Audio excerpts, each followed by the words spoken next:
नमस्कार दोस्तों। तो आज की इस वीडियो में हम लोग फिर से दोबारा से यहाँ पे क्लास 10 साइंस के लिए मोस्ट इम्पॉर्टेंट 30 ऑब्जेक्टिव क्वेश्चन देखेंगे और ये सेट 2 रहने वाला है आपके लिए, जो कि बहुत ही इंपॉर्टेंट है। और इसके बाद जो सेट आएगा उसमें हम लोग सब्जेक्टिव क्वेश्चन देखेंगे, 2 मार्क्स, 3 मार्क्स और 5 मार्क्स वाला क्वेश्चन। तो अगर आप लोग सेट 1 नहीं देखे होंगे तो जाके देख लीजिएगा, वो भी बहुत ही इंपॉर्टेंट है। तो चलिए हम लोग यहाँ पर बिना टाइम वेस्ट के क्वेश्चन की शुरुआत करते हैं और कैसा कैसा क्वेश्चन आपको पूछा जाएगा तो यहाँ पर देखिए, है ना। और आपका यहाँ पे फर्स्ट क्वेश्चन में क्या पूछा है वो देखिए आप लोग ध्यान से, और वीडियो को आप लोग लाइक कर दीजिएगा। तो जिसमें फर्स्ट क्वेश्चन में पूछा गया है, ऑक्सीकरण वह प्रक्रिया है जिसमें शामिल होता है। यह क्वेश्चन हम पहले भी बहुत बार करवा चुके हैं ना। तो इसका राइट आंसर क्या हो जाएगा, ऑक्सीजन से संयोग। ऑक्सीजन से जुड़ना क्या होता है तो ऑक्सीकरण कहलाता है। आगे यहाँ पे सेकेंड क्वेश्चन देखिए आप लोग, जिसमें क्या पूछा है। सेकेंड क्वेश्चन में पूछा है, जब चांदी वायु से अभिक्रिया करती है तो उस पर काले रंग की परत बन जाती है, वह क्या है। यानी कि जब चांदी पर काली परत क्यों बनती है, तो क्योंकि चांदी सल्फर यौगिकों से अभिक्रिया करके सिल्वर सल्फाइड यानी Ag2S बनाती है। तो Ag2S कहाँ पे है, ऑप्शन नंबर बी में है, इसलिए सही आंसर बी हो जाएगा, है ना। Option number B right answer हो जाएगा। तो सिल्वर सल्फाइड। आगे यहाँ पे क्वेश्चन देखिए, क्वेश्चन नंबर 3, और इस क्वेश्चन को आप लोग ध्यान से देखिएगा, ये क्वेश्चन बहुत ही इंपॉर्टेंट है। जिसमें क्या है, वसा और तेल वाले भोजन में मिलाए जाने वाला पदार्थ क्या कहलाता है। तो देखिए, एक तो विकृत गंधिता होता है, जब वसा एवं तेल युक्त पदार्थ को लंबे समय तक छोड़ दिया जाता है तो उसका स्वाद एवं गंध दोनों बदल जाता है, इस क्रिया को विकृत गंधिता कहते हैं। लेकिन एक जो होता है प्रतिऑक्सीकारक, तो उसे रोकने वाला पदार्थ यानी खाने को बदबूदार होने से बचाने के लिए जो होता है उसे प्रतिऑक्सीकारक कहते हैं। तो इसका राइट आंसर क्या हो जाएगा, ऑप्शन नंबर डी हो जाएगा, प्रतिऑक्सीकारक। अगर क्रिया पूछा रहता तो क्या होता, तो विकृत गंधिता रहता, लेकिन यहाँ पे बचाने के लिए पूछा है तो प्रतिऑक्सीकारक हो जाएगा। आगे हम लोग यहाँ पे क्वेश्चन देखते हैं, जिसमें क्या पूछा है। तो आगे इस क्वेश्चन में पूछा है कि लोहे की बुरादें को तरणु HCl के साथ गर्म करने पर कौन से पदार्थ बनते हैं। तो 4 नंबर का राइट आंसर क्या हो जाएगा, इसका राइट आंसर हो जाएगा ऑप्शन नंबर सी, यानी कि Fe2 क्लोराइड तथा हाइड्रोजन गैस, यानी कि ये ऐसे हो जाएगा Fe+2HCl तीर चिन्ह FeCl2+H2। बढ़ते हैं हम लोग यहाँ पे नेक्स्ट क्वेश्चन की ओर, जिसमें देखिए ये भी क्वेश्चन बहुत ही इंपॉर्टेंट है। तो देखिए इसमें क्या बोल रहा है, मैग्नीशियम फीते को जलाने से पहले रगड़ा जाता है क्योंकि उस पर क्या होता है, तो उस पर क्या होता है, तो मैग्नीशियम फीते की सतह पर एमजीओ की परत होती है और एमजीओ की परत बन जाती है और इसे हटाने के बाद मैग्नीशियम आसानी से जलता है। तो इसका राइट आंसर क्या होगा, तो इसका राइट आंसर हो जाएगा ऑप्शन नंबर बी, यानी कि क्षारीय मैग्नीशियम ऑक्साइड होता है, इसलिए उसे जलाया जाता है, मतलब रगड़ा जाता है। देखिए आगे हम यहाँ पे क्वेश्चन देखते हैं, जिसमें क्या क्या क्वेश्चन पूछा गया है। देखिए आप लोग, जिसमें पूछा गया है टमाटर में कौन सा अम्ल पाया जाता है। आप सभी को पता ही होगा कि टमाटर में कौन सा अम्ल पाया जाता है। तो इसका राइट आंसर ऑक्सैलिक अम्ल हो जाएगा, ऑप्शन नंबर डी। टमाटर में ऑक्सैलिक अम्ल पाया जाता है। और अगर पूछ दे कि इमली में कौन सा अम्ल पाया जाता है, तो इमली में जो अम्ल पाया जाता है वो टार्टरिक अम्ल रहता है। और एक रहता है कौन सा अम्ल, लैक्टिक अम्ल, जो कि दूध में पाया जाता है। लैक्टिक अम्ल यहाँ पे नहीं दिया है, तो जो लैक्टिक अम्ल रहता है वो दूध में पाया जाता है। इस भी क्वेश्चन आप लोग याद रखिएगा। आगे हम लोग यहाँ पे क्वेश्चन देखते हैं, जिसमें क्या पूछा है, क्वेश्चन नंबर 7 में इसमें पूछ रहा है Na2CO3 इंटू, यहाँ पे पॉइंट है, ठीक है, 10H2O किसका सूत्र है। तो ये किसका सूत्र है, तो ये सूत्र है क्वेश्चन नंबर, इसका राइट आंसर क्या हो जाएगा, धोने वाला सोडा का। क्वेश्चन नंबर 8 का right answer, sorry question number 7 है ना, तो 7 का राइट आंसर धोने वाला सोडा हो जाएगा, धोने वाला सोडा। और अगर NaHO3 रहा तो ये क्या हो जाएगा, ये बेकिंग सोडा यानी कि खाने वाला सोडा। और ये अगर रहा तो धोने वाला सोडा, अगर ये रहा तो खाने वाला सोडा। आगे हम लोग देखते हैं यहाँ पे नेक्स्ट क्वेश्चन में क्या पूछ रहा है। तो नेक्स्ट क्वेश्चन में क्या पूछ रहा है, क्वेश्चन नंबर 8 में निम्न में कौन प्रबल अम्ल है। तो प्रबल अम्ल कौन होता है, H2SO4, यानी कि ये एक स्ट्रॉन्ग एसिड है ना, स्ट्रॉन्ग एसिड है। तो ये क्या हो जाएगा, ये सबसे प्रबल अम्ल है। Option number A right answer हो जाएगा। आगे इसमें क्वेश्चन क्या पूछा है आप लोग देखिए।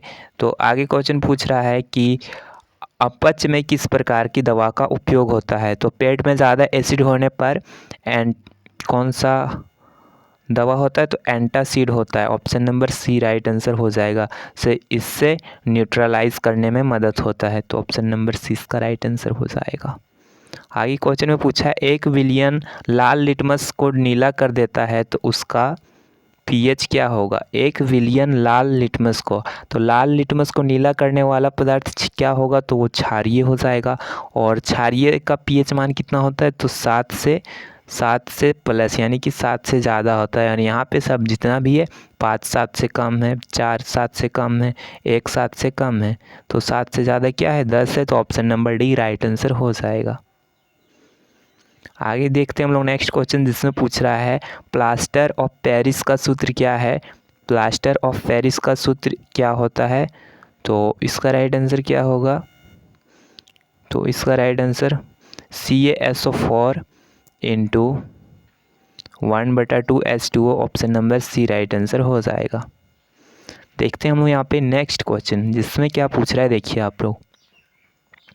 क्वेश्चन नंबर 12 में पूछ रहा है जब जिंक सोडियम हाइड्रोक्साइड से अभिक्रिया करता है तो क्या बनाता है।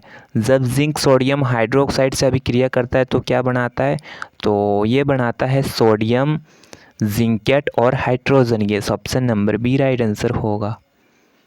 आगे यहाँ पे क्या क्वेश्चन है कि जब धातु अम्ल से अभिक्रिया करती है तो कौन सी गैस निकलती है, तो हाइड्रोजन गैस निकलती है, यानी कि option number B right answer हो जाएगा। आगे यहाँ पे क्या क्वेश्चन पूछा है, क्वेश्चन नंबर 14 में मैग्नीशियम फीते को जलाने से पहले रगड़ने का कारण क्या होता है।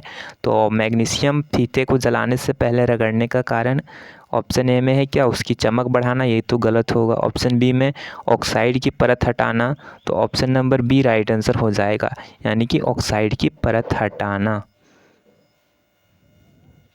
आगे यहाँ पे क्या क्वेश्चन पूछा है देखिए आप लोग। नेक्स्ट यहाँ पे दूसरा चैप्टर से क्वेश्चन आ रहा है, जिसमें पूछ रहा है परावर्तन के नियम किसके लिए सत्य है, तो केवल समतल दर्पण के लिए, ऑप्शन नंबर बी में केवल अवतल दर्पण के लिए, केवल उत्तल दर्पण के लिए, या सभी परावर्तक सतह के लिए। तो इसका right answer option number D हो जाएगा, सभी परावर्तक सतह के लिए सत्य है। आगे यहाँ पे पूछ रहा है समतल दर्पण की फोकस दूरी कितनी होती है, तो समतल दर्पण की फोकस दूरी अनंत होती है, और इसका right answer option number B हो जाएगा, समतल दर्पण की फोकस दूरी अनंत होती है। आगे क्वेश्चन में पूछ रहा है क्वेश्चन नंबर 17 में एक दर्पण की वक्रता त्रिज्या 20 सेंटीमीटर है तो उसकी फोकस दूरी क्या होगी। इसमें वक्रता त्रिज्या कितना है, तो 20 सेंटीमीटर है। तो इसका सूत्र कैसे होता है, वक्रता त्रिज्या r बराबर हो जाएगा 20, और इसका सूत्र होता है F बराबर r/2, बराबर में r कितना है, r है 20/2 बराबर 10 सेंटीमीटर, यानी कि option number B right answer हो जाएगा। देखते हैं हम लोग यहाँ पे नेक्स्ट क्वेश्चन, जिसमें क्वेश्चन में क्या पूछ रहा है उत्तल लेंस से वस्तु के बराबर आकार का वास्तविक प्रतिबिंब पाने के वस्तु को कहाँ रखना पड़ेगा, कहाँ रखना चाहिए। तो इसका राइट आंसर क्या हो जाएगा, इसका राइट आंसर हो जाएगा फोकस दूरी के 2 गुने पर, यानी कि option number B right answer हो जाएगा। नेक्स्ट क्वेश्चन में पूछ रहा है यदि दर्पण के पृष्ठ के साथ कोण 35 डिग्री है तो आपतन कोण और परावर्तन कोण होंगे। यदि दर्पण पृष्ठ के साथ कोण 35 डिग्री है तो आपतन कोण और परावर्तन कोण क्या होंगे। तो नॉर्मल मिरर के बीच एंगल कितना होता है, तो नॉर्मल मिरर के बीच एंगल होता है 90 डिग्री, और दिया क्या है मिरर के साथ एंगल यहाँ पे कितना दिया है, तो 35 डिग्री दिया गया है। एंगल यहाँ पे है 35 डिग्री।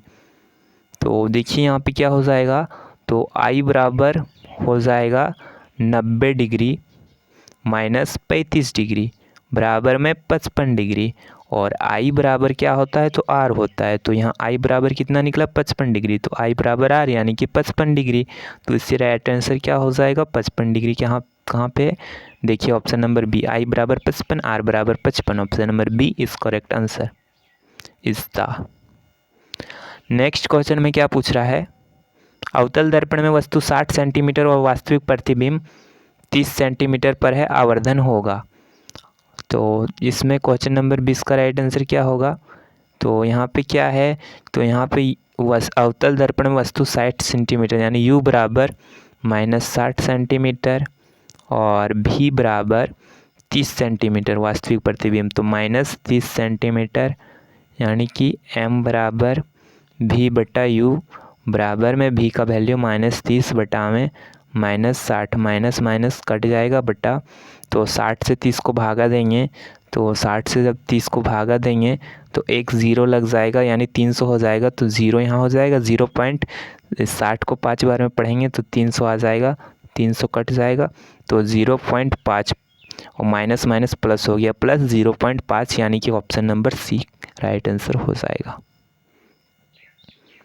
आगे यहाँ पे क्वेश्चन पूछ रहा है, सामान्य दृष्टि वाले युवा वयस्क के लिए स्पष्ट दृष्टि की न्यूनतम दूरी क्या है, तो 25 सेंटीमीटर ऑप्शन नंबर सी। और सामान्य दृष्टि वाले वयस्क के लिए स्पष्ट दूरी option number C right answer हो जाएगा 25 सेंटीमीटर। आगे यहाँ पे क्वेश्चन है कि निम्नलिखित में से किस रंग की तरंग दैर्घ्य सबसे अधिक होती है, तो जो रेड रंग होता है यानी कि लाल रंग, उसकी तरंग दैर्घ्य सबसे अधिक होती है ऑप्शन नंबर ए। आगे यहाँ पे पूछ रहा है विशिष्ट प्रतिरोध की SI इकाई क्या है, तो ओम होता है यानी कि ऑप्शन नंबर बी ओम ऐसे ही लिखाता है।